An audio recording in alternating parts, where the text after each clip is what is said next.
Hola a todos y bienvenidos a un nuevo vídeo donde hablaremos del síndrome del delirio agitado.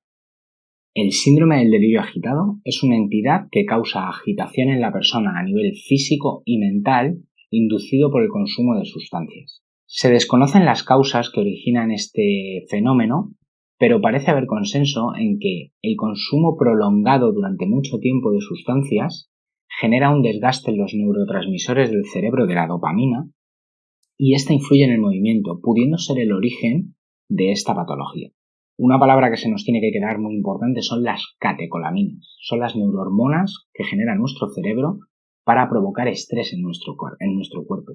Por lo tanto, cuando una persona está bajo el delirio agitado, la descarga de neurohormonas de catecolaminas es brutal y puede llegar incluso a producir la muerte. Otras cosas que genera son hipertermia, respiración agitada, sudoración, aunque tenemos más síntomas que veremos más adelante. En el ámbito sanitario nos interesa que puede producir acidosis en sangre, a los crossfiteros esto sonará rhabdomiólisis y patologías cardíacas, arritmias, Takotsubo.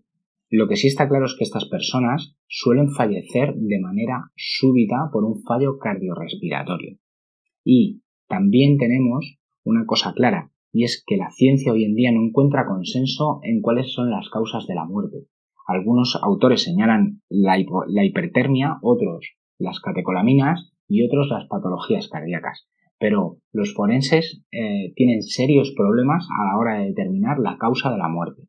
La evolución del síndrome del delirio agitado es muy interesante. Comienza en 1849 con un doctor que se llama Bell y que lo denomina la manía de Bell.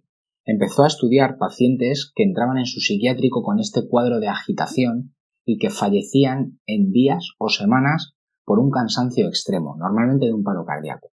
Ya el doctor Bell detectó que había una descarga de catecolaminas al torrente sanguíneo que era brutal y acababa con la vida de estas personas. Curiosamente, en su mayoría eran mujeres.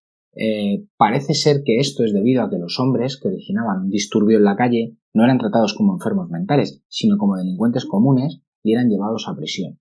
Por lo tanto, no se les estudiaba ni se generaba evidencia científica al respecto. En los años 50, con la irrupción del uso de farmacología en psiquiatría, se consiguen mitigar estos síntomas y las personas dejaron de fallecer. Por lo tanto, se dejaron de generar estudios, que hasta la fecha había habido bastantes. Nuevamente, en los años 80, en Norteamérica, con la irrupción de la cocaína de forma masiva entre los consumidores, se empieza a notar un repunte de esta patología. Pero esta vez se presenta de forma aguda, es decir, presentan un cuadro de agitación en la vía pública y cuando los agentes o los sanitarios intentan contenerles, estas personas fallecen de forma fulminante. También nos encontramos un cambio en el paciente que sufre este síndrome del delirio agitado y es un hombre de entre 30 y 40 años, obeso, con posibles patologías previas y psicopatologías. Es un consumidor habitual de sustancias y en ese momento se encuentra bajo sus efectos. Y además, en el momento de la contención, fallece de manera fulminante por un fallo cardiorrespiratorio. Los intentos de los sanitarios por resucitar a estas personas en el lugar de los hechos no suelen ser efectivos. Y como dijimos anteriormente, los forenses no suelen encontrar una causa concreta de la muerte, no se corresponden las heridas que suelen presentar con el fallecimiento de la persona. A día de hoy la ciencia no tiene consenso en si el síndrome del delirio agitado existe o no. De hecho, la OMS no lo reconoce y el DSM tampoco, pero sí el ACEP y la NAME, dos instituciones de médicos americanas, lo tienen reconocido. La primera en 2009 y la segunda en 2017. También es interesante que el National Institute of Justice, el NIJ, os sonará a todos porque crea los estándares de los chalecos, tiene reconocido a esta patología. Entre la CEP y el NIJ han hecho una lista de síntomas. El primero tiene 10 y el segundo tiene 13. Nos vamos a quedar con el de 10 porque es el más utilizado. Si observamos a una persona que presenta 5 más síntomas, estamos ante una persona con el síndrome del delirio agitado. ¿Cuáles son estos síntomas? Aquí los tenéis. Los 10 síntomas de la ACEP son estar desnudo o parcialmente vestido, atracción por vídeos, cristales y tendencia a romperlos, no responder ante la presencia policial, demostrar agitación o actividad física constante, no muestra cansancio a pesar de la actividad física intensa, fuerza sobrehumana, no muestra síntomas de dolor respira rápidamente, hipertermia, está caliente al tacto y tiene un exceso de transpiración. A nivel policial, como podéis imaginar, una persona que no presenta dolor, que no muestra cansancio, que tiene fuerza sobrehumana, que va desnuda por la calle, nos genera una gran problemática. En primer lugar, porque esa alteración del orden público que genera hace que las personas llamen a la policía.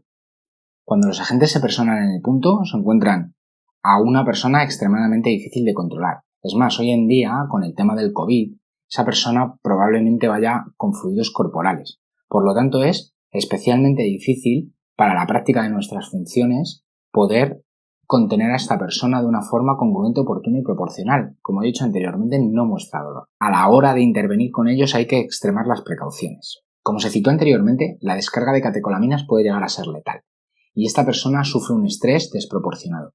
Por lo tanto, a la hora de contener a esta persona, es muy probable que el estrés se dispare y llegue a fallecer de manera súbita. Evidentemente, a nivel forense, crea una controversia. Y no es la primera vez que en nuestro país se imputa a agentes de la autoridad un homicidio imprudente por algún fallecimiento que debería haber sido atribuido al síndrome del delirio agitado. Muchas gracias a todos y si os ha gustado, el próximo vídeo es sobre la asfixia posicional y el uso de la fuerza.